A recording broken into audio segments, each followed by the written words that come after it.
Muito boa tarde, Globo Esporte ao vivo está no ar, sextou e não é qualquer sexta-feira, hein? Porque hoje tem sorteio dos grupos da Copa do Mundo. Daqui a pouquinho nós vamos descobrir os adversários do Brasil na Copa. Mas bora começar de Brasileirão, porque ontem o Cruzeiro ficou só no empate contra o Botafogo, jogo no Mineirão. Mas assim, vamos falar a verdade, a cabeça do torcedor cruzeirense está em outra competição. Agora vai torcer pela Copa do Brasil? Acho que dá pra ser campeão? Claro, dá. O time tá bom. Vamos passar do Corinthians aí no primeiro jogo.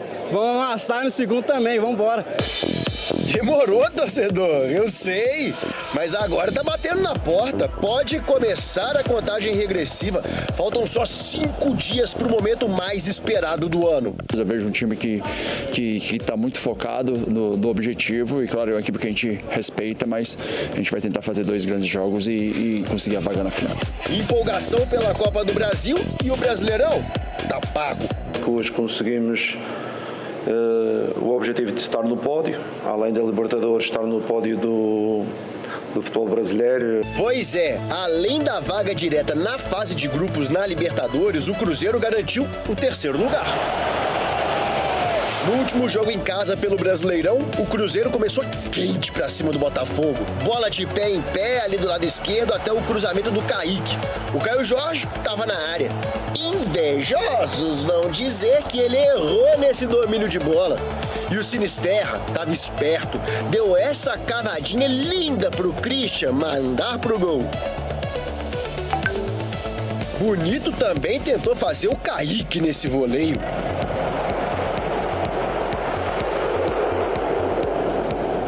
Lá atrás, quando exigido, o Cássio trabalhou bem demais da conta para levar o Cruzeiro em vantagem para o intervalo. Vantagem ampliada rapidinho no segundo tempo, depois que o Lucas Silva achou o Caio Jorge na entrada da área. O Raul parou o chute, mas olha quem estava ligadíssimo na jogada. Matheus Pereira, geladinho, só para empurrar a bola pro gol. O MP10 estava há 4 meses sem marcar no Brasileirão. Fomos superior ao adversário. Quando relaxamos um pouco, o adversário conseguiu ser melhor do que nós. E que ironia! O Matheus Pereira vacilou nessa jogada, perdeu a bola na saída da defesa. E aí, bola cruzada e o Marçal diminuiu para o Botafogo. O jogo mudou e o Cássio gastou as luvinhas, viu? Olha a defesa nesse chutaço do Arthur Cabral. E lá nos acréscimos, mais de 46 minutos do segundo tempo, rolou essa dividida do Kaique com o Marçal dentro da área. O Daronco correu lá no VAR para ver. Viu, reviu e marcou o pênalti. Alex Telles foi pra batida e empatou o jogo. Só deu tempo pro VAR trabalhar de novo. Dessa vez para chamar o árbitro para expulsar o David Ricardo, depois dessa disputa esquisita com o Matheus Henrique. Eu hoje vi uma agressão. Só foi agressão porque fui ao VAR. Porque se não fosse ao VAR, você viu o que aconteceu. O que era? Falta contra nós. Eu não consegui entender. 2-2 bem amarguinho pro Cruzeiro. A última rodada é contra o Santos, na Vila Belmiro, no domingo. Mas já tá todo mundo com a cabeça na semana que vem. Tem a Copa do Brasil, que é o nosso foco total, parece que é o foco do time, é o foco da torcida, a gente tá muito ansioso. E na entrevista coletiva, logo ali depois do jogo, né, o Leonardo Jardim contou uma história sobre o grande momento de mudança na temporada cruzeirense. Ele falou sobre os bastidores daquele empate contra o São Paulo ainda no primeiro turno. Aquele jogo em que o Dudu e o Gabigol foram pro banco e o Caio Jorge marcou o primeiro gol dele no Brasileirão. Não me esqueço, na antevéspera do jogo do São Paulo, eu reuni os jogadores e disse aos jogadores: se não mudarmos os comportamentos e se não mudarmos a atitude, eu não estou aqui a fazer nada. E saí da reunião, encontrei o nosso presidente e disse: ó presidente, eu vou fazer aqui umas alterações, também se não correr bem, depois do jogo do Bahia vou-me embora e você não paga nem um tostão. Foi o clique para que eles conseguissem demonstrar o real valor que eles têm. Também nesse final de semana, com a última rodada do Campeonato Brasileiro, o Cruzeiro que está tranquilão, está numa boa E é claro, para falar do Cruzeiro, para iniciar esse programa, eu já vou chamar ele. Valuzeiro, ídolo máximo do Cruzeiro. Valuzão, tudo bem? Como estamos? Beleza, boa tarde para você. Tiagão? Fala, Eltinho. Tudo bem? Deixa eu cumprimentar o povo aqui. O HG daqui a pouco eu cumprimento. Não, Tudo bem, Eltinho? Vou deixar vocês, não. E aí, Guizão? Tudo bem? Brenão? Bom? O Breno tá sério hoje. Hoje ele participou da rádio lá e tá ó, no veneno. Vocês vão ver. Valu, o jogo do Cruzeiro, que tipo de análise que você faz?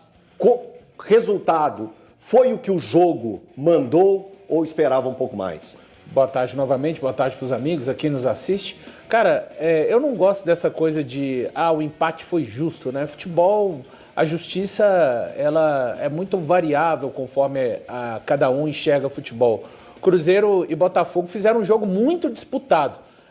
O empate não causa surpresa se a gente olhar de fora, não ver a circunstância de como foi o jogo, né? O Botafogo vinha continua numa série invicta, muito grande, 9 jogos agora, e o Cruzeiro subiu sua série para 12. Mas o primeiro tempo o Cruzeiro conseguiu ser mais eficiente que o Botafogo, que chutou tanto quanto o Cruzeiro também, chutou até mais no gol do Cássio, que fez boa defesa no chute do Arthur. Teve também um chute do Barreira, o colombiano, que ele defendeu bem. O Cruzeiro foi efetivo, o Cruzeiro conseguiu transformar em gol a sua chance, numa belíssima jogada envolvendo o Sinisterra, também o Kaique. O Caio Jorge tenta dominar dentro da área, não consegue. O Sinisterra faz um grande passe para o Christian, abriu o placar. Termina-se o primeiro tempo dessa forma, onde foi muito equilibrado e o Cruzeiro conseguiu tirar mais vantagem pelo fato de ter conseguido chegar ao gol. Logo aos 7 minutos, o Cruzeiro novamente numa boa jogada do Lucas Silva. Lucas Silva, para mim, ontem foi melhor em campo pelo Cruzeiro. Passa a bola pro Caio Jorge, que tem uma característica hoje que nenhum atacante realmente no Cruzeiro, tirando ele, é capaz de fazer. O Raul defende e o Matheus Pereira faz 2-0. Ali, parecia que o Cruzeiro ia controlar o jogo. Mas foi exatamente onde o Cruzeiro acabou depois relaxando numa saída de bola, um erro do Matheus Pereira, recebeu um passe do Sinisterra, tentou driblar, o Botafogo retomou a bola, o Marçal empatou, e daí por diante o Botafogo lutou muito, porque o Cruzeiro precisava de um ponto para garantir pelo menos a terceira colocação, relaxou, mas o Botafogo está numa luta incessante para chegar à quinta colocação. Está lutando contra Fluminense e Bahia, então acabou conseguindo, né? Através de uma penalidade. Para mim, acontece o pênalti sim do Kaique. Para mim, ontem, o Jardim, eu não sou alguém que pensa, o Jardim demora demais a mexer, mas no recorte de ontem, eu penso que ele poderia ter acelerado as mexidas por conta do recorte de ontem. De fato, era o último jogo do Cruzeiro, com força máxima, olhando a Copa do Brasil ali na frente. Talvez pudesse ter mexido antes, é o sentimento que eu fico. Mas o resultado de ontem acaba coroando uma grande campanha do Cruzeiro. Óbvio que o torcedor queria a 20ª vitória do Cruzeiro na competição, seria a vitória de número 14 do Cruzeiro como mandante, mas acabou não acontecendo. Encontrou um adversário também que lutava por algo, Elton, muito importante. Foi a noite do Cruzeiro, mas para mim em nada eu faço nenhum tipo de relação com o campeonato que o Cruzeiro fez e até com o que o Cruzeiro tem por fazer na Copa do Brasil. Você sabe que eu sou chato, né? Sei. Eu tenho orgulho disso, você sabe também, sabe? Sim, que eu falo chato, direto, né? mas eu sou chato. O chato se reconhece. Eu gosto de ser chato. Eu vou ser só um pouquinho chato com o Cruzeiro num sentido. Eu acho que tem situações que elas podem servir como lição. Se tem uma lição que o Cruzeiro pode tirar da partida de ontem contra a equipe do Botafogo, não se desconcentrar, principalmente nessa reta final, quando o Cruzeiro vai precisar de muita concentração. Quando eu falo reta final, é do mês de dezembro, que o Cruzeiro tem uma grande decisão pela frente contra o Corinthians, e se tudo der certo, vai passar para a final, então teria mais 2 jogos decisivos na Copa do Brasil. Então, para que sirva de lição, que a desatenção acontecida na partida diante da equipe do Botafogo não venha a se repetir em outros momentos, que mostra o quanto times bem preparados, time da prateleira de cima, como é o caso do Botafogo, o frame de desatenção que você vem a ter, como foi o caso da bola perdida pelo Matheus Pereira, e que é muito interessante quando você olha o lance. O Matheus perde a bola, acontece o cruzamento, a bola desvia, chega na cabeça do jogador do Botafogo. o Matheus Pereira leva a mão à cabeça, mostrando que ali ele entendeu assim, pô, eu vacilei. E esse tipo de vacilo, em uma competição como a Copa do Brasil, a cobrança é muito grande, muito grande. A competição de mata-mata, ela cobra bastante. Voltando bem lá no passado, estou voltando bem no passado, viu, gente? Mas só para dar um exemplo de competição de mata-mata, quando esse tipo de coisa acontece, muitos torcedores do Cruzeiro vão lembrar, ou lembraram, ou em algum instante possa passar na cabeça, um 2-0 que o Cruzeiro abre no Campeonato Brasileiro de 98 e o Corinthians busca o empate aqui no Mineirão, correto, Valor? Correto. 1998, time do Leverkusen, o Cruzeiro leva o empate e aquilo ali teve um peso para o que foi a decisão do Campeonato Brasileiro. Eu estou falando isso só para dar um puxãozinho de orelha, porque o Cruzeiro recebe tanto afago e merecido na atual temporada, que um puxãozinho de orelha, uma chamadinha de atenção e o exemplo que aconteceu ontem não venha a acontecer em outros momentos da temporada. E aí, Gui, você estava lá, você acompanhou de pertinho, Sim. Você estava na beirada do campo. E eu quero chamar a atenção para um recorte. No primeiro tempo, o Ancelotti, né? Ancelotti Júnior. Ancelotinho. Ele pedia toda hora pro Raul, goleiro, quebrar na direita com o Vitinho e o Alan, do Botafogo, para forçar o lado esquerdo do Cruzeiro. Mas não deu tempo nem dele tentar isso, porque o Cruzeiro já faz o gol numa jogada do Kaique com o Sinisterra. Então já anula essa arma que ele queria que o Botafogo tentasse. Ele não teve sucesso pelo lado esquerdo do Cruzeiro. No segundo tempo, ele já volta tentando o lado direito do Cruzeiro. E é onde nascem as principais jogadas do Botafogo, inclusive o gol. Acho que o gol nem foi tão mérito do Botafogo, foi um demérito, né, Valu? Que o Matheus Pereira vacilou. Sim. Mas chama atenção isso, ele tentou pelo lado esquerdo do Cruzeiro, a porta estava fechada para ele, e no segundo tempo ele alterna e aí consegue um sucesso maior pelo lado direito, que já deu dores de cabeça em outros jogos. Então é algo para o Cruzeiro ficar ligado nos próximos jogos. Hora de falar sobre o Cruzeiro, informação exclusiva.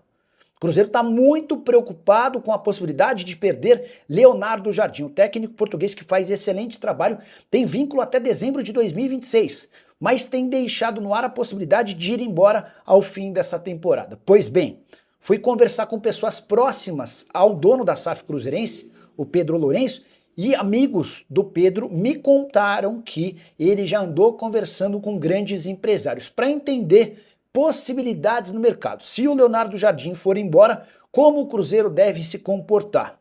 Repito, e é importante, o Cruzeiro tem como prioridade a manutenção do Leonardo Jardim, a ponto de o Pedro Lourenço cogitar um aumento salarial. Hoje o Leonardo Jardim ganha R$1,5 milhão por mês, ele está abaixo do Carlo Ancelotti, técnico da seleção brasileira, que ganha R$5 milhões por mês. Atrás do Abel Ferreira, do Palmeiras, R$3 milhões mensais. Além de Jorge Sampaoli, do Galo, e Dorival Júnior, do Corinthians, que ganham R$2 milhões cada. Pedro Lourenço não vai hesitar em dar um aumento para o técnico português. Mas o histórico recente do Leonardo Jardim é de ficar apenas uma temporada nos clubes. Tem sido assim desde 2020, quando ele comandava o Mônaco. Em todos os outros clubes pelos quais passou, ficou uma temporada e foi embora. Diante desse cenário, o Cruzeiro já começa a estudar o mercado. E quero acrescentar uma outra informação super importante. Paulo Pesolano, uruguaio que passou pelo Cruzeiro na era Ronaldo, é alguém que agrada demais ao dono da SAF cruzeirense. Preciso falar agora sobre o leilão por Everton Cebolinha. O jogador que vai deixar o Flamengo nessa janela de transferências foi alvo de 6 clubes brasileiros. Sondagem. 3 deles a gente já tem certeza. Corinthians, Palmeiras e Grêmio. Outras 2 possibilidades, Atlético Mineiro e Cruzeiro. Nenhum dos 2 clubes confirmam o interesse, mas a especulação envolvendo os times de Minas é bastante grande. Importante registrar que o Cebolinha está decidido a sair do Flamengo depois da Copa do Mundo de Clubes, ou melhor, do Intercontinental de Clubes, que começa para o Fla na próxima quarta-feira. O Flamengo foi campeão na quarta-feira passada, vencendo o Ceará, e na festa do título o Cebolinha disse o seguinte, abre aspas, não estou contente em não ter a sequência de jogos que eu necessito. foi a deixa para que o Flamengo fizesse essa negociação. Já havia contado para vocês que se o rubro-negro não vender o Cebolinha até 31 de dezembro, vai precisar pagar ao Benfica, a partir de 1º de janeiro, 1,5 milhão de euros. Isso consta no contrato entre as partes. Quando o Flamengo o comprou do Benfica por 13,5 milhões de euros, já existia essa cláusula no acordo. Hora de falar sobre o Cruzeiro, que mudou seu patrocinador master, mas calma. Cifras seguem iguais e o parceiro é o mesmo. Na noite dessa quinta-feira, no intervalo do jogo contra o Botafogo, que terminou empatado em 2-2, o Cruzeiro anunciou que a...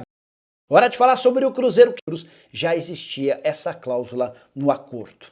Hora de falar sobre o Cruzeiro, que mudou seu patrocinador master, mas calma. Cifras seguem iguais e o parceiro é o mesmo. Na noite dessa quinta-feira, no intervalo do jogo contra o Botafogo, que terminou empatado em 2-2, o Cruzeiro anunciou que a Betfair deixará de ocupar o espaço nobre no uniforme do Cruzeiro, dando lugar à Bet Nacional. O problema é que a Bet Nacional e a Betfair têm o mesmo dono, uma empresa da Irlanda do Norte. E as cifras no contrato seguirão as mesmas. O Cruzeiro ainda tentou um reajuste, informação que eu tenho é de que até esse momento não houve acordo. E o Cruzeiro tem hoje apenas o 12º maior contrato de patrocínio master do país, 40 milhões de reais por ano. Cifras muito defasadas na comparação com os principais concorrentes esportivos do Cruzeiro. O Cruzeiro foi o 3º colocado no Campeonato Brasileiro e brigou quase todas as rodadas com Palmeiras e Flamengo, enquanto o Flamengo embolsa 268 milhões de reais por ano da Betano, o Palmeiras tem 100 milhões de reais por ano da Sportingbet. Ou seja, cifras que não casam com a realidade do Cruzeiro. Até o Galo, que tem sido menos competitivo do ponto de vista esportivo no Campeonato Nacional, fatura bem mais. O acordo do Atlético com a H2Bet lhe garante 60 milhões de reais por ano. Com um empate diante do Botafogo em 2-2, Cruzeiro não consegue mais o vice-campeonato brasileiro e o Leonardo Jardim já afirmou depois da partida que vai poupar praticamente todos os titulares do jogo contra o Santos, marcado para domingo na Vila Belmiro, até porque na próxima quarta-feira o Cruzeiro inicia a disputa por vaga na final da Copa do Brasil contra o Corinthians. E aí, torcedor, espero que tenha gostado do vídeo. Deixe sua opinião nos comentários. Não esqueça também de deixar o like no vídeo, se inscreve no canal e ativa o sininho, porque aqui você acompanha em primeira mão todas as movimentações do Cruzeiro dentro e fora de campo. Então, se eu fosse você, me inscrevia para não perder nada. Um abraço e até o próximo vídeo.